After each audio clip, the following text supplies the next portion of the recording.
Hello, everybody. This is Charlene Burke with Grow Because You Know. That's www.growbecauseyouknow.com. Welcome to Morning Mindset Cafe. Today we're talking about Napoleon Hill's Think and Grow Rich. More specifically, we are on chapter 10, and we are talking about the power that you can get through mastermind, gaining power through the mastermind. More specifically, in the PDFs that I'm sharing with everybody in the live stream, I'm on page 154. Right? The chapter itself is the mastermind. According to Napoleon Hill, the mastermind, 2 words, can be defined as coordination of knowledge and effort in a spirit of harmony between 2 or more people for the attainment of a definite purpose. And he's telling us straight out that no individual may have great power without availing themselves of this mastermind.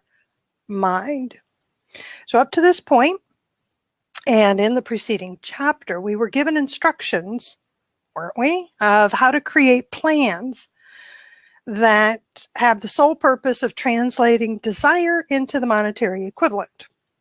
And that if you carry out these plans and those instructions for creating the plans, if you do what all we've talked about to this point with persistence and intelligence, and use discrimination in the selection of your mastermind group, your objectives will have been halfway reached, even before you begin to recognize it. I love this part, which is why I'm reading it. So for those of us who have been putting to use all that we've been talking about to this point, all the preceding 9 chapters, all the preceding 8 principles, all that we've talked about, that you have desire, that, well, all right, first you have a chief definite aim, you have your purpose, you have your goal, and then you back it up with the desire, and then you have some faith. And then we're taught that you have to write out the plan for it. How are you going to get there? What are you going to give in return for the money that you say you want? What are you going to give in return for that? And we looked at that, and we looked at persistence a bit, didn't we? We looked at making use of other people. We looked at leadership skills. We looked at all sorts of things, didn't we?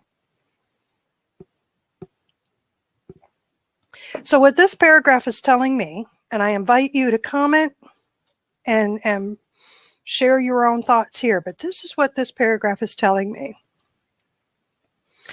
That I, who am on the road to reaching my goal that includes a monetary end result. Okay. To this point, I've declared it. I've written it down. I have faith that it's going to happen. I believe it's going to happen. I have faith in something greater than myself, whom I call God, that is going to help me to attain it. I have faith in myself in terms of what I'm capable of doing, because I've taken an honest assessment of who I am and what I'm bringing to the table, and recognizing what I'm not able to do. I've started creating a plan on how to get there. I've made it very clear what I'm going to exchange in terms of services or products for the money, for the riches that I want to attain. And we're to the point where, you know what, if you are putting persistence and intelligence, and now adding in being careful about who's going to be a part of that mastermind group, we're already halfway there. The process alone has gotten us halfway there. And I love that. Because most often I wouldn't recognize that. So I assume many of you would not recognize that you're already halfway there if you've been putting to use these principles we've talked to this point. Review your daily ritual. Review what you're doing in the morning. Think about what it is that you've put out in front of you. And just at this point, I ask that you take 10 seconds and do a quick look at where were you when you first started the path toward attaining your goal, and where are you now? If you've been reading this book and putting it to use, where are you now? Emotionally, mentally, spiritually, where are you now? And you should be able to identify that you've changed a bit. Up to you to determine if it's good or bad. I think it's for the good. What I think doesn't matter except for myself. Oh. All right, so we've got that in place, right? We're halfway there. Yay. So for us to better understand that intangible, that kind of power that we're talking about, all right, he's telling us that we need to have a properly chosen master mind group.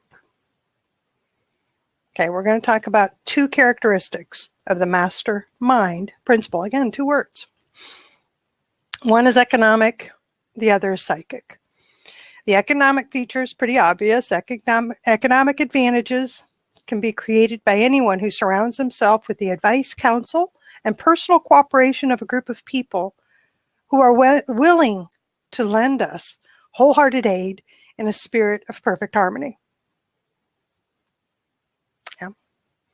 This form of cooperative alliance has been the basis of nearly every great fortune. Your understanding of this great truth, he says, may definitely determine your financial status. And I got to tell you, if you understand this part, it will definitely have an impact on your financial status. Now, that was kind of formal language. I understand that. What does that look like? What does that look like?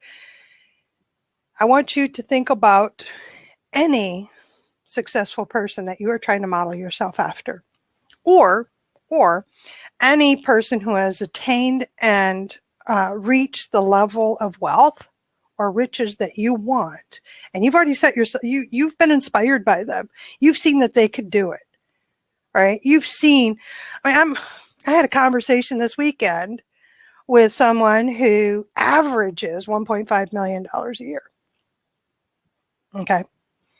That's the average. That means that in some years they were making 5 million and other years they were making 500,000.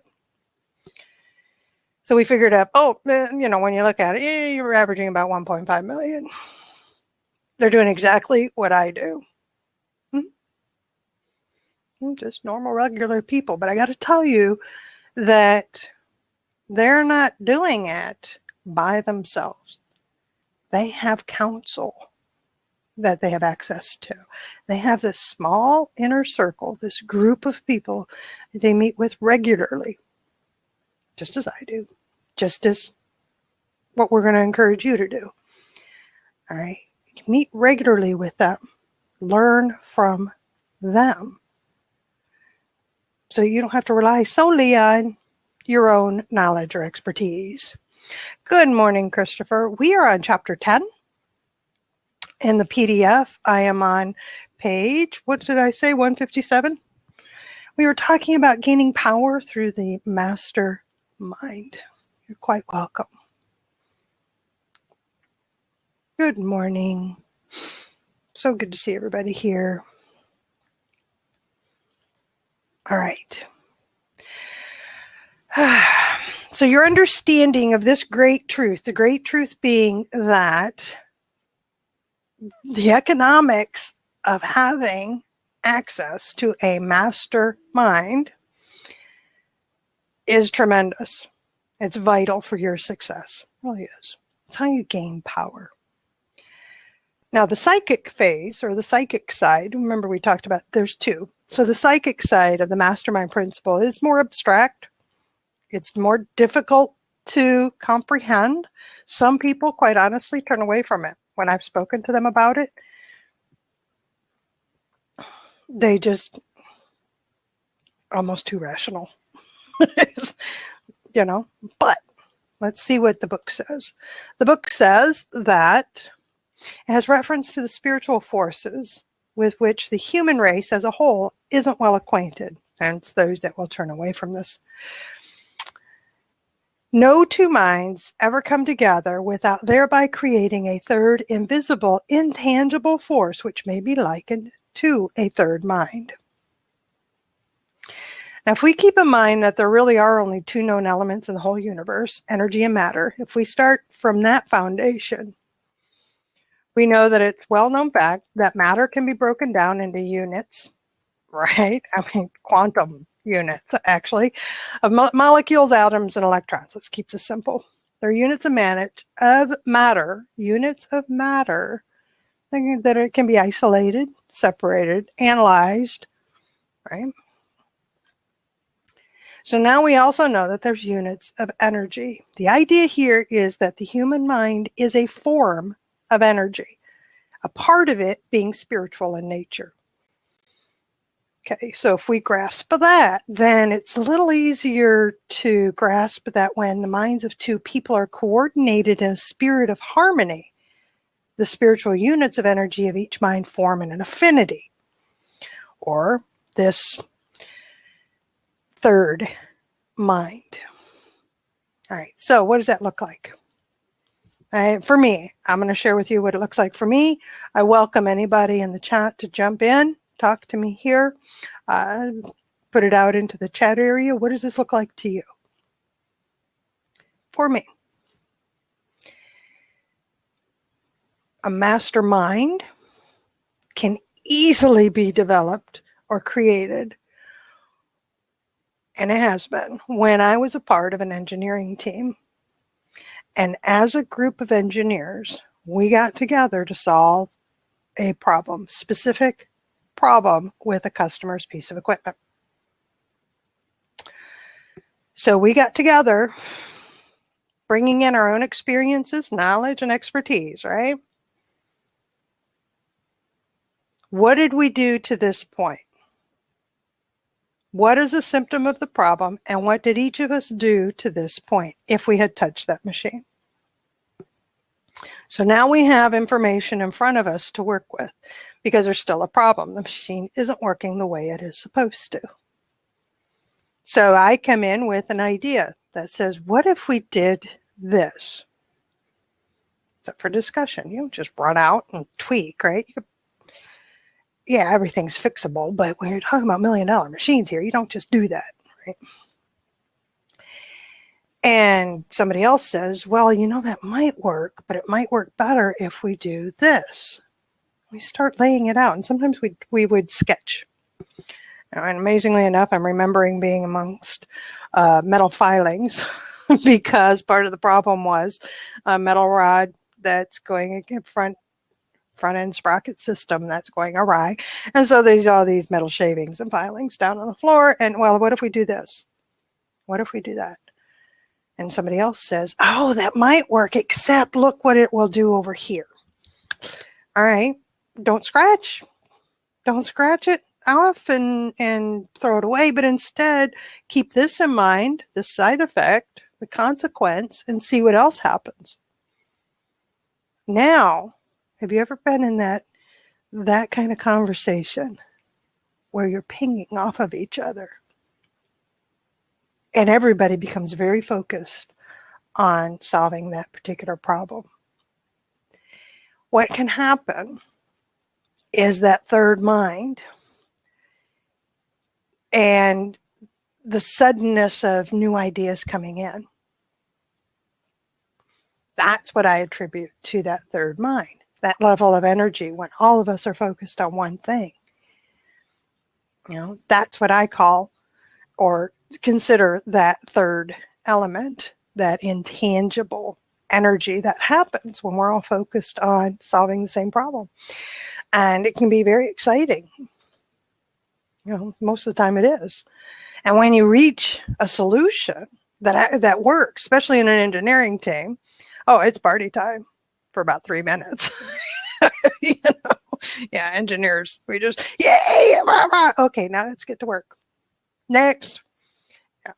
But as a team, as a group, that's what it looks like. Well, the same thing happens to me in the mastermind group that I actually belong to. It's a group focused on leadership.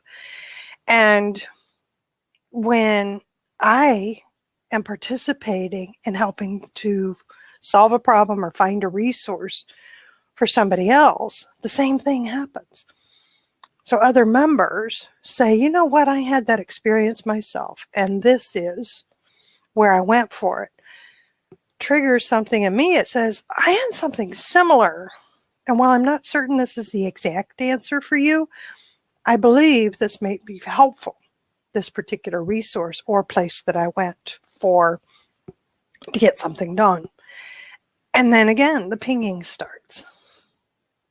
The pinging starts. And when we're all focused on solving someone's problem or trying to come up with a solution for something, a resource, or sharing of our knowledge and expertise, and we're all coming together with the same purpose, and that spirit of harmony, it's powerful. It's powerful. So that's what it looks like to me. Now, in the book, we reference Andrew Carnegie, who is the one that said to Napoleon Hill, hey, why don't you write this book?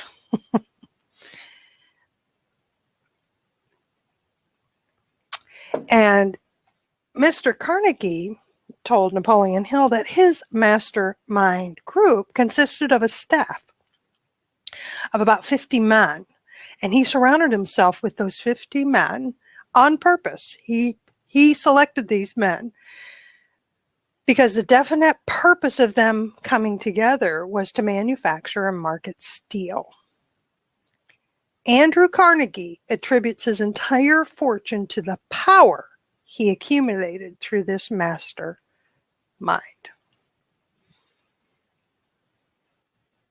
We're encouraged to analyze the record of any person who has accumulated a great fortune, and many of those who have accumulated modest fortunes.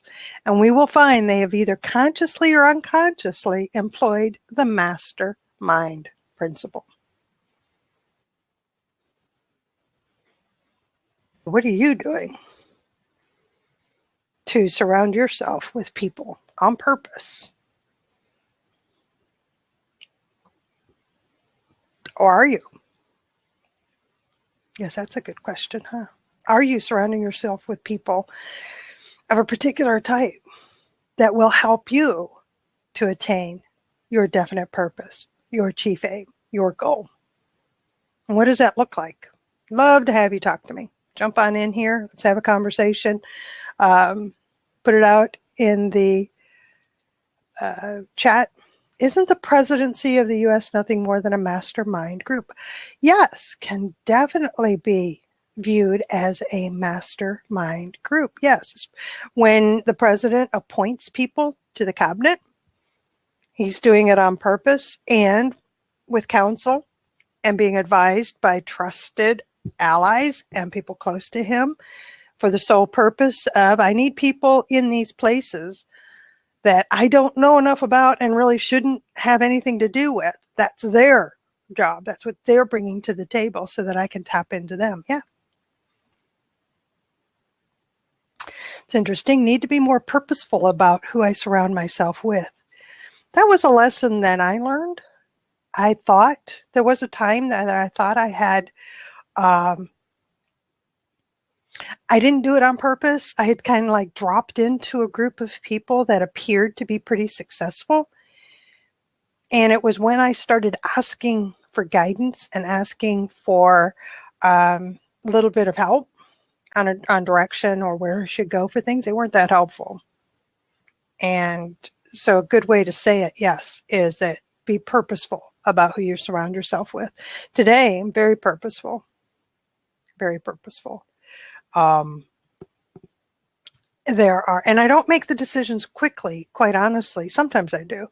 I should say, let me amend that. If I have an emotional attachment to somebody, I will make the decision more slowly, but it still is decided whether or not they're going to be in my inner circle or out here.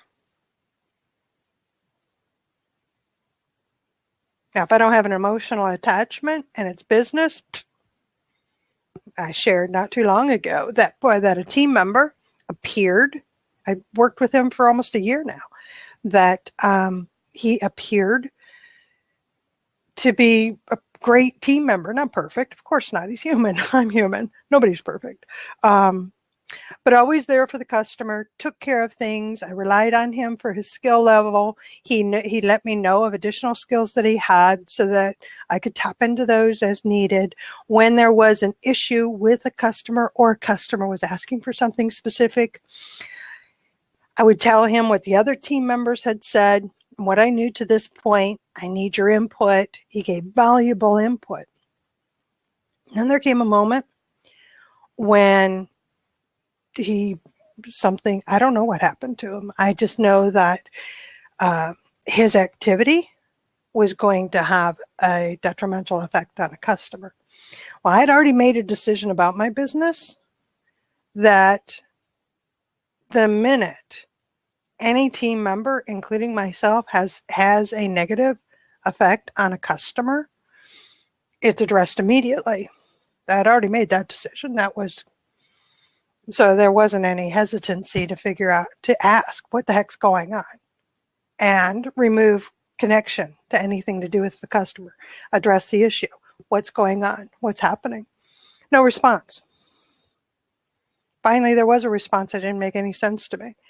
Then there was, and this is all a matter of less than 24 hours, I was already on the hunt for the replacement. I had my backup, got them up to speed, and the final communication, it was obvious to me that this wasn't going to work out fine. Boom, you're gone. I'd already made the decision ahead of time, though, what expectations I had of team members, right? So it removes some of that emotional attachment that can happen when you're working together in a team. Having said that, just finish out the story for anybody who's interested. The fellow's trying to come back, which I find interesting, but saying, no, you're not. Yeah, I don't trust you. I don't trust you with my customers. Therefore, you will no longer be a member of this team. It won't happen. So, love this, Christopher. Thank you. Yes, mastermind failure. And this is. If you join a mastermind group just to leech the information and don't offer any value, you will quickly find yourself out. Oh, yes. So let's go to that mastermind. Today, there are mastermind groups. And over the past, let me rephrase this. There have been mastermind groups since the beginning of time. There have been groups called mastermind groups since Napoleon Hill put out the term. Up until my thinking is, from what I can gather, up until the internet, let's just put it that way, up until the internet, mastermind groups were formed for the mutual aid of those who gathered. And they were pretty small, usually pretty small when they called themselves a mastermind group. Internet comes along, group coaching comes along, group training comes along. And over the past few years, I've been seeing that they're using the term mastermind for group training. And the term can be used fine for them. I'm saying that the real use of the term is that it is a group of people that are coming together for peer support, peer encouragement, peer learning, all for a single purpose. And to put that in the context of a mastermind group, focused on helping each individual to attain their specific goal. And they're coming with that generosity of spirit to be in harmony with others to help the particular member on an issue that's brought to the table. And it works beautifully. My experience has been the smaller the better, because it allows for real interaction amongst the group members. Having said that, a group that I facilitate and have since 2009, we have had a few bumps along the way. And some of those have been exactly what Christopher is talking about in terms of failure. somebody who comes and just appears to just leech information. And what that can look like is that I don't give much value when it's my turn to help solve somebody's problem. And when it's your turn, it's my turn. If I'm the leecher, what it looks like is I'm sitting there asking all the questions, madly making notes and moving forward with my business, and things are happening. And then and I get to update you with my successes, right? And somebody comes up with an issue and I just say, well, I don't know much about that. I'm not able to help in that area. Yeah, they don't last that long.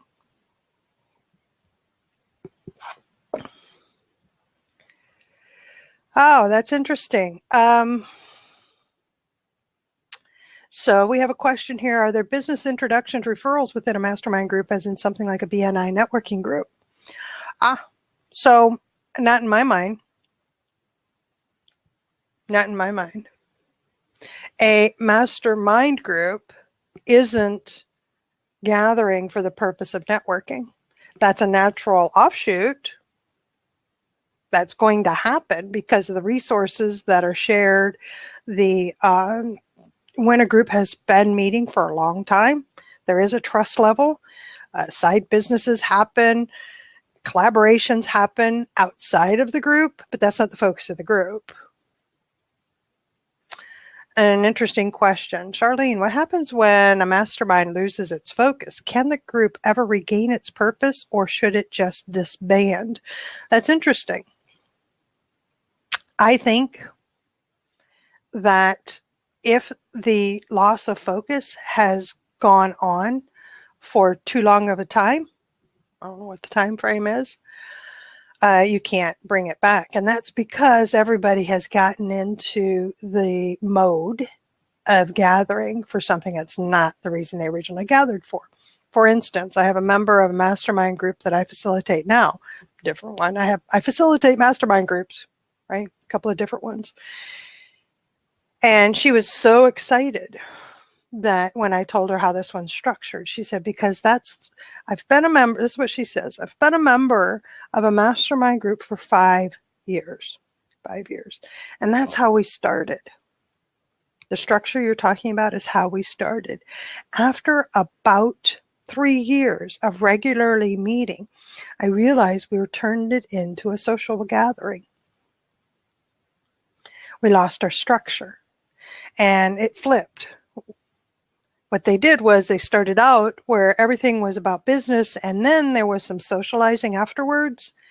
And then what ended up happening is it flipped. It became socializing first, and then maybe if somebody brought up something about business. So the focus changed, and she saw it in the growth of herself and her business. And she said, I wanted it to be what it used to be, but nobody was interested. And 2, they didn't have a clearly defined leader. They did it first, and then that person stepped back and basically turned leadership over to each member. And so that one couldn't regain its focus. It's no longer a mastermind group. She'll tell you that. She said, it's no longer a mastermind group. Oh, I get together with my friends, but I don't rely on them for business advice. I rely on this group, the one she's a member of with me. And she says, because we're focused. And I think that has a lot to do with it. What? That you have a leader, or you have somebody that's designated as the facilitator, the one that will keep everybody on track. I've seen mastermind groups that have been going 25, 30 years. Small group that gathers for coffee in a coffee shop. They've been doing it for 25, 30 years. They spend about an hour or so with each other, get their day started, solve their problems, get ideas where they should go next, and it works. And it's because they all come together with the same spirit.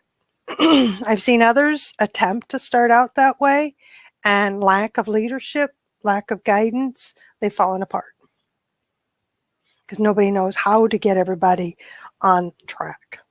So there's formal structured, which I prefer. Then there's loose and still works. So I don't know that there's a definitive answer, Christopher. I think that in some cases, I would think that, yeah, they can get back their focus. Official disbanding, I think it starts to happen naturally, to be honest with you. People just aren't interested in showing up. It gets easier to not be there for the scheduled meeting, right? And just lose interest because it's lost focus. Anybody want, hey, Walter, welcome. It's good to see you here. Ron was here. I think you still might be here and I can't see you. Hi, Ron. Welcome. So anybody here belong to a mastermind group in today's world? See, I love the way Napoleon Hill talks about this. He talks about Ford and Ford's experience with putting together a group. Ford, he came from poverty, illiteracy, and ignorance. That's what he came from, poverty, illiteracy, and ignorance. But because he allies, right? By allying, I wish I could pronounce that correctly, allying himself with great minds, he absorbed them into his own. Right? Look what he did. Created an empire. He brought in manufacturing processes, then automation that's streamlined systems and processes. He made use of the mastermind principle. Now, he had his own brain power, the sum and substance of his intelligence, experience, knowledge, and the spiritual forces of the 4 men that he brought into his group. There's only 4 of them. So there's 5 men, right? 5 men that came together. There's Ford, Edison, Burbank, Burroughs, and Firestone. And those 5, that's all they needed. I don't think that you need 50 people. I don't think you can. I don't see how you can. Unless they're broken up into small groups. It's been my experience. Oh no, Christopher. I belong to perhaps the worst mastermind group. Since it started by my friend, I feel guilty for missing meetings. Yeah, you feel bad, and yet it's like every time you go, it's not that good of a thing, right? See that emotional attachment. So here's what you weigh. Here's what I weigh. I weigh that, what am I getting out of it? I have to, because if I'm expending time and energy into something, I have to see what am I getting in return. And if I'm getting positive, if I'm getting growth, if I'm getting new knowledge, if I'm getting good stuff, and I leave feeling and knowing that I'm better for having been there, I'm there. But if I leave feeling worse than when I got there, and it happens again and again, then it's not serving me. That's as simple as I can put it. It's not serving me. It's actually holding me back and becomes an anchor and will prevent me from moving forward. Because it will interrupt my momentum, right? I'm moving along and I'm in great shape. I'm surrounded by these people. This has happened to me. I'm surrounded by these people and all is well. And I go into this group that I always remember. We used to have some really good stuff come out of this group. And I go into this group, not necessarily mastermind group, but go into this group and it's like, who are you people? Why aren't you focused on positive? Why aren't you focused on growth? Why aren't you focused on problem solving? And I walk, or they're focused on things that I'm not, and I feel disjointed. It's like, there's no connection here. So I feel worse when I leave. Interesting question. Mastermind groups are better for strangers. I think it depends on what's the purpose of the mastermind group. To be honest with you, I think that's the determining factor. I think that initially, a group will form, and some will be strangers to each other. Some will be strangers to each other, but friendships will form. I really believe it depends on the individual. You know, if you're the type that if you know too much about somebody, can you offer something new to them and recognize you can't because you know too much? Right? I mean, there's some people that know too much about me. They will stop me from doing a program like this because they know how I was my first, okay, I'm doing math in my head now, my first 45 years. My first 44, 45 years of life. They know how I was, absolutely terrified of people, incapable of being in public, speaking in public, facilitating a group like this of strangers. I could do it with people I knew, comfort level, right? They would be the first ones to come in and remind me that I don't have that skill and I don't have that ability. They know too much about me. So they're not the ones I go to when I want to try something new like this, right?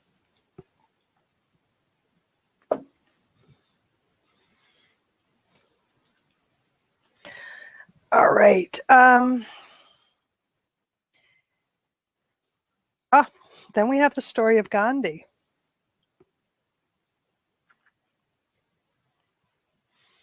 Gandhi is the most powerful man living at that time. He was the most powerful man living. Think about that. Why is that? Because of the number of his followers and their faith in him as a leader.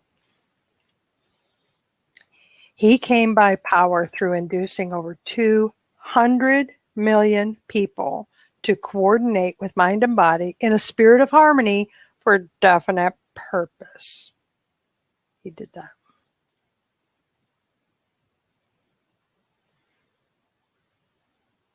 They all gathered for a specific, definite purpose. And they came in that spirit of harmony. That third mind that, because if you look at, we've got a group, and this mind, this other energy that comes from the gathering people who come together. Things that we can tap into. It's amazing. How much, here's another way you can look. You're thinking that you want to try something new, and so you have anxiety about it because it's new and you don't know what the outcome's going to be. And, it's not enough anxiety to throw you into the middle of a bed in a fetal position, but it's not an overwhelm, but it's still, you're hesitating about doing something.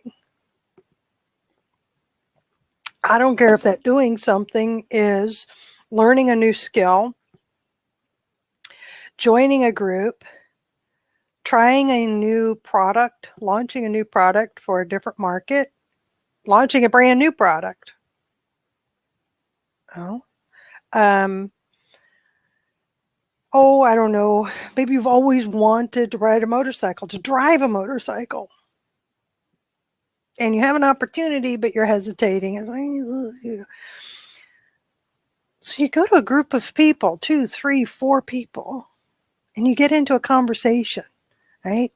And you hear them talking about the things that they do, and it's exciting, and you're sharing some of the accomplishments you've had, and it's exciting, and just out of nowhere you throw it out there. Yeah, it's just, right now I'm thinking about this new product I created, and with Team or Not, right? But there's this new product I'm a part of, and we're getting ready to launch. And I got to tell you, I'm really nervous about launching it. I almost don't want to press the button, right? The done button. And they come back with and say, really? Yeah, I remember when I was trying something new, or when I did that. And yeah, it was nerve-wracking, but I did it anyway. It was the best thing I ever did. I did it anyway. And you're hearing these other people, short and sweet, telling that, yeah, I did that. And I got over it. I got over it because I failed. I did that and it flopped. Oh my God. And I didn't lose a whole bunch of money because I was right on top of it. But I was hesitant. I believed in it, but I pressed that button and watched it just go. Oh, but you know what? Then I realized when I looked back over it that this particular piece in the process was broken. You know, the email autoresponder wasn't working.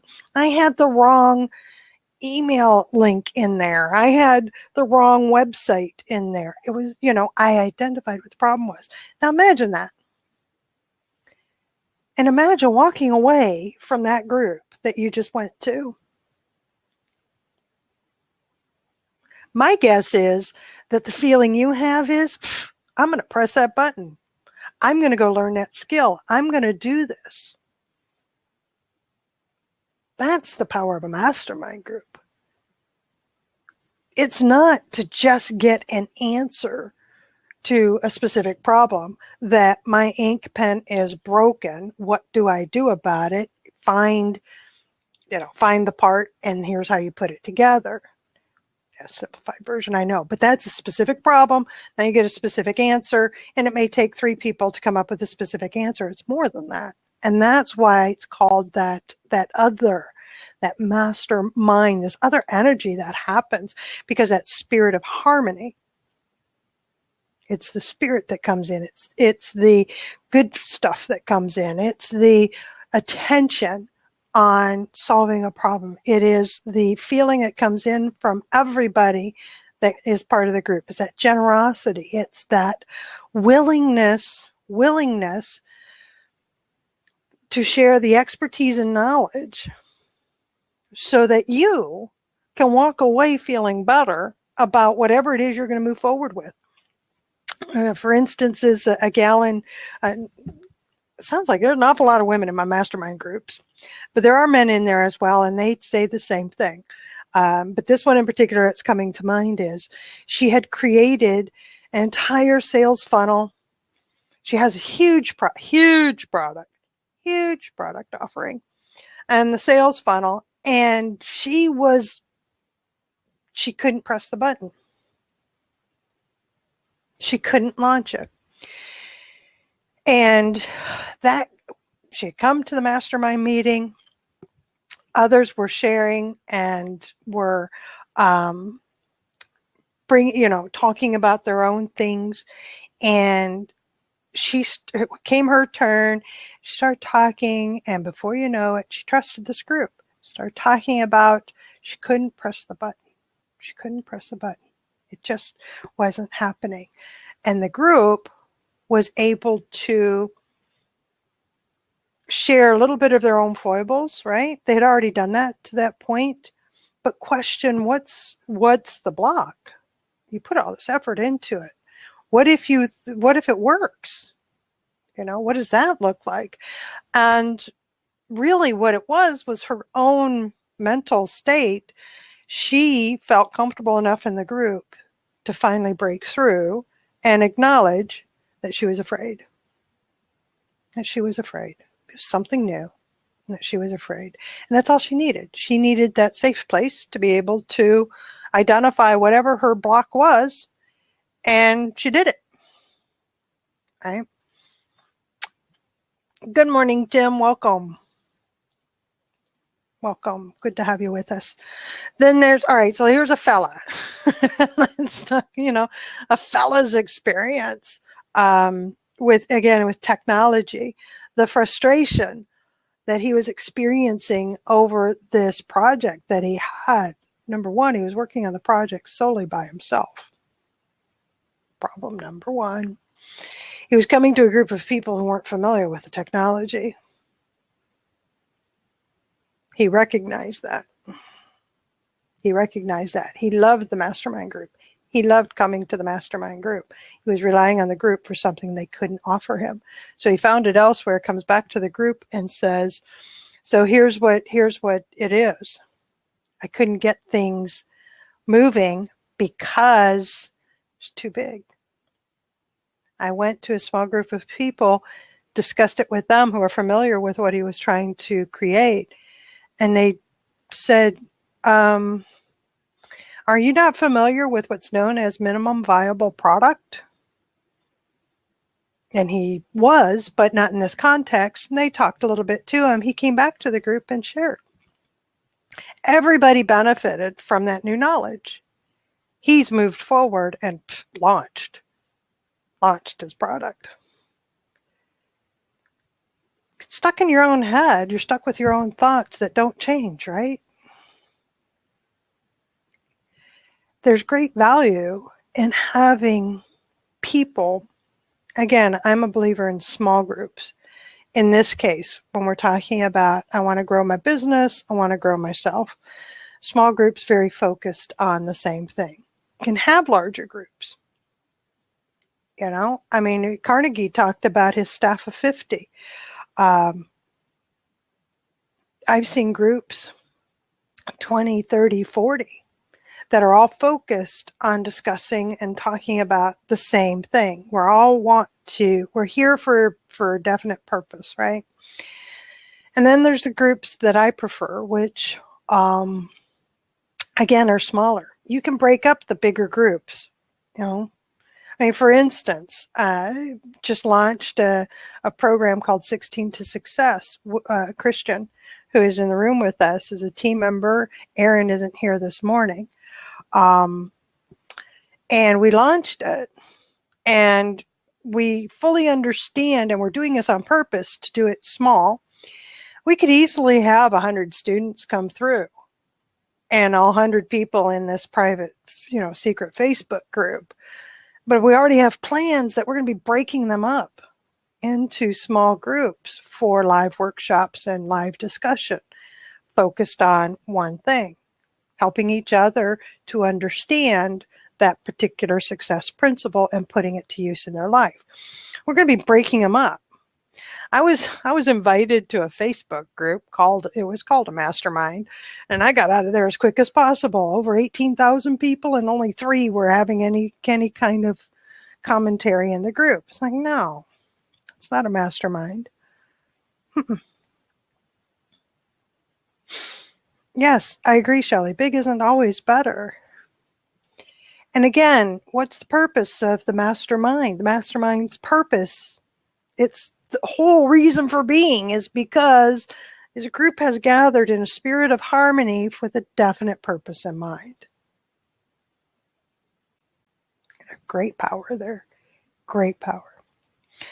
I encourage you to look more closely at any wealthy person that you're attracted to. And look at who they surround themselves with.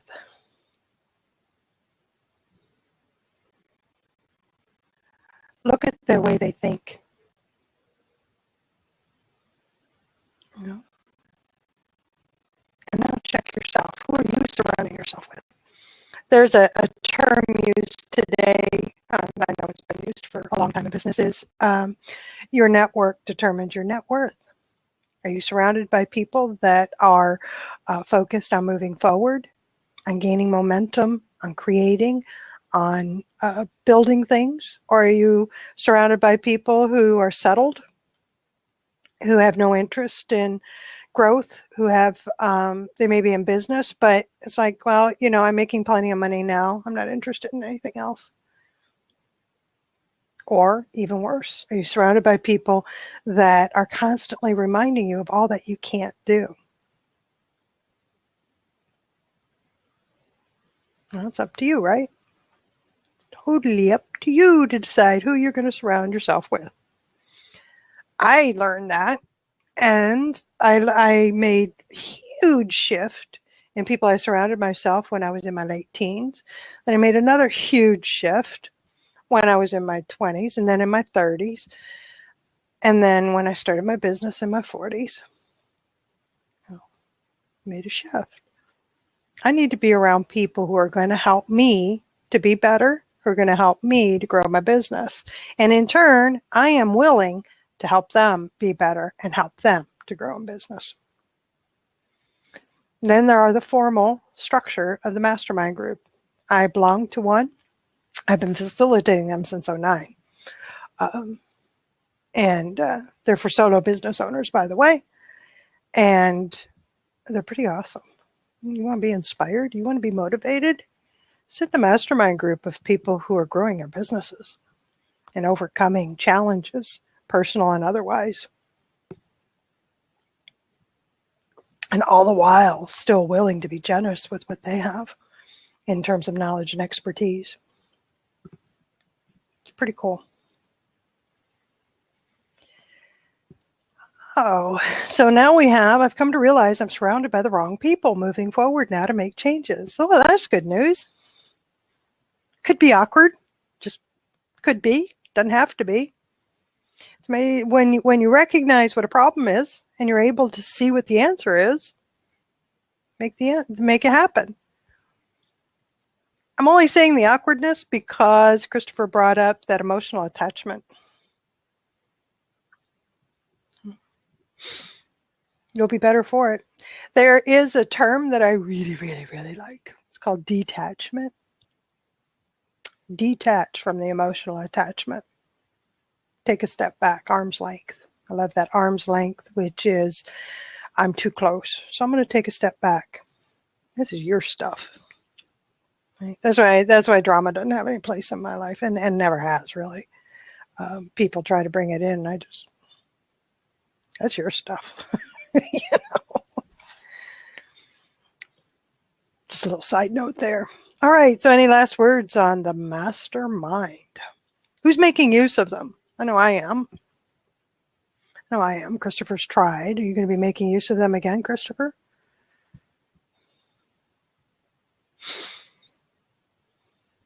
And what about you, Walter? You say you've had ideas, but you keep at it until you get it right. Do you bring anybody else into that inner circle to get advice or counsel from, to get guidance? Excellent. Walter saying yes. Excellent. Anybody else have something you want to contribute?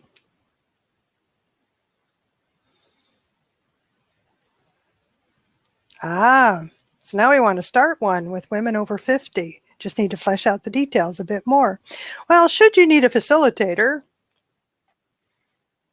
be happy to talk to you about that, what that looks like. Yeah. All right, so I'll close out the recording portion. I want to thank everybody who has participated in today's discussion for Morning Mindset Cafe about the power you can get through the use of the mastermind. I encourage each of you to take a look at who it is you're surrounding yourself with.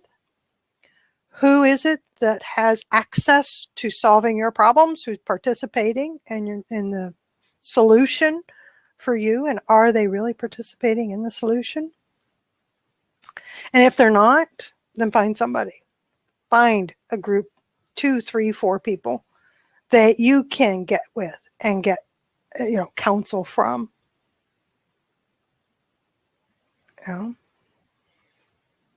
Because if you want to be rich, if you want great wealth, if you want to amass an incredible fortune, you're going to have people around you that are focused on whatever it is you're going to be offering in terms of a service or a product that's going to amass that fortune for you.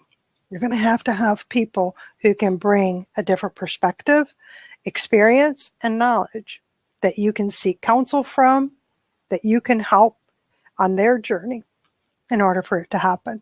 Don't believe me? I just encourage you, go seek out those who have amassed great fortunes over the years and see who they surrounded themselves with. All right. So those in the live stream, thanks for being here. Those watching the recording, thanks for hanging with us this long.